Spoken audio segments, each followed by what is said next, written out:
The third program that I recommend in Canada for health administration is the Masters in Health Administration program in UBC, University of British Columbia.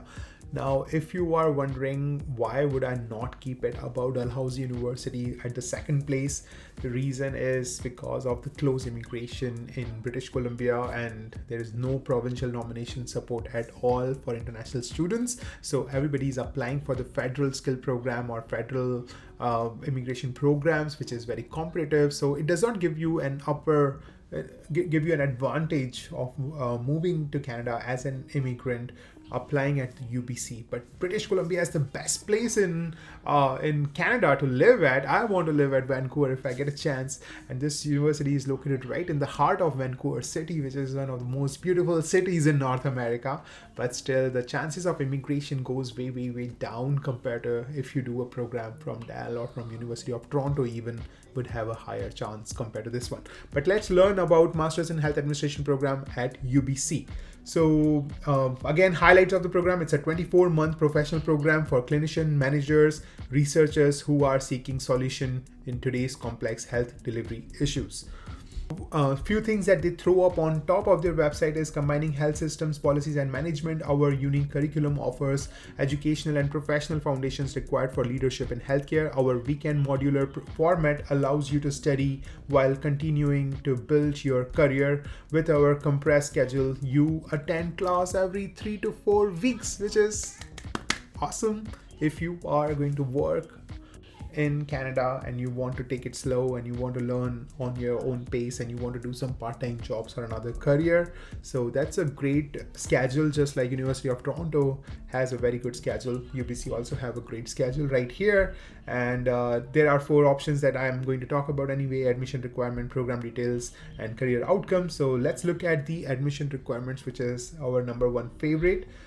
So for application for 2022, that's November 1st, 2021 when it's open. So if you are thinking of 2023, you will apply this year in November.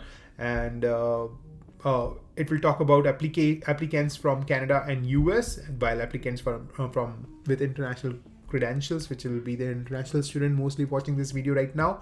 So applicants with international credentials should have high academic background and meet minimum requirements, as I said again. So they have a list based on your country of origin, what are the requirements they're looking for. GPA is again based on your academic requirement. The language is IELTS, IELTS, or TOEFL. So you can provide either of those 2 language tests, and for IELTS 7 is the minimum score, and TOEFL 100 is the minimum score. Quantitative skills is evaluated using GRE. So GRE is there, but there is also GMAT is accepted. Just like Dalhousie University did not put GRE on their website, but if you email them, they'll say, yes, we accept GRE. Similarly, UBC does accept GMAT. If you will email them, they'll let you know that yes, we accept GMAT in lieu of GRE. So they just want to look at your cognitive, like your mathematical skills when it comes to GRE. And it's very important that if you have not performed well in GRE or GMAT and you are still getting accepted, I would say think twice, because that GRE GMAT really tests you how your analytical and quantitative skills are, but these programs take it to another level. And I think it's, if the school is not accepting you based on your GRE or GMAT score, thank them. Say thank you for recognizing that I'm not still there. I might need more practice or more skill upgrade. Over here, they say for GRE and other tests, the minimum requirement is 50th percentile or above on both verbal and quantitative, as well as the minimum requirement for GMAT right here. See, bingo, I got it right there. So minimum requirement for GMAT is 550 or overall and above 50th percentile again.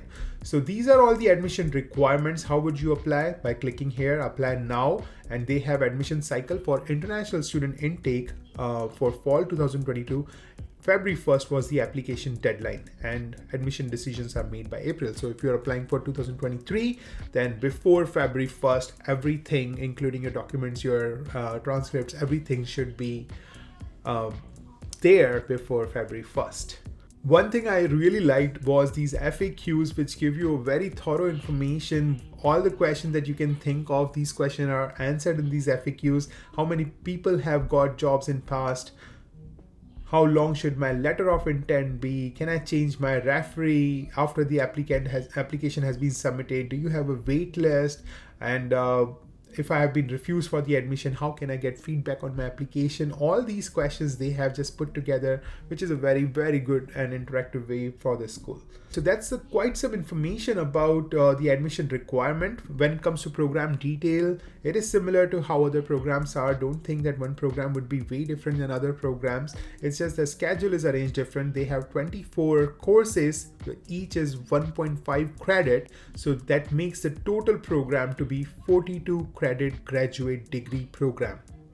And that's all you need to know. And students also complete an independent capstone project. So remember I said there would be either a practicum, there would be either a research project or a capstone project, there would be a thesis, and there can be a work placement. So work placement was a 4-month residency, which was given by Dalhousie University MHA program, while this one gives you a capstone project, which you can actually use it as a work experience, but not all the time. Sometimes you don't even end up getting a good organization or a person who would supervise you for a capstone project. Then you end up doing a literature review, which is like, I do not find it useful career-wise. I find it good for academicians, like for people who want to work in universities, but not when it comes to getting a job.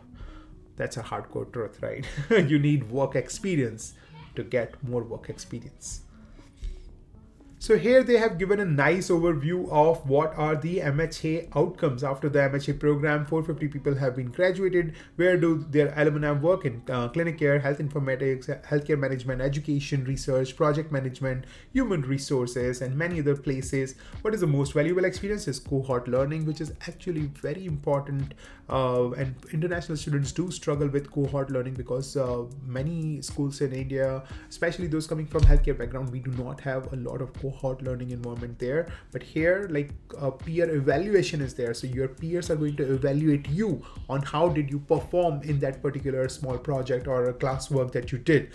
There is a diversity, which is amazing. The more diverse background you have in your classroom, the more kind of experience they get to share with you and the more you learn from it. And there's also networking and career development. Also the skills gained are leadership skills, data management, health economics, operation management, program evaluation, and all. So that's a lot of information. The last thing that I know you are waiting for is how much is the tuition fee? How much is it going to cost me to become to get a master's in health administration degree at UBC? And to find that tuition fee for MHA program, I would have to go to the graduate school again just to find out how much is the tuition fee. And I will see that right here is the Masters in Health Administration program. So this is the MHA website on the graduate studies page. And that's where they write that the tuition for the first year is $15,500 for domestic students and some $27,000 for international students. So once again, what are the highlights? The highlight is the tuition fee is less compared to UBC, University of Toronto and Dalhousie University. It's a way highly reputed university, and the Vancouver city is amazing. British Columbia is great, but the option of getting a permanent residence is lower because it's in British Columbia, because you might have to end up finding a job somewhere else in order to apply for PR, or you have to just take your chances to get into the federal skill programs and federal immigration programs, not the provincial ones. Here is the video on top 6 MHA programs in Canada. Check out the entire video if you are willing to do MHA in Canada as an international student. Also check out other videos on this channel because I have been giving a lot of valuable content recently and I'm missing some subscribers. So if you share this video with a friend, hit the like button and subscribe to my channel, I would really appreciate. Post it in the comment below if you have any other question or would you like me to create a new video on certain programs. Until then, bye-bye.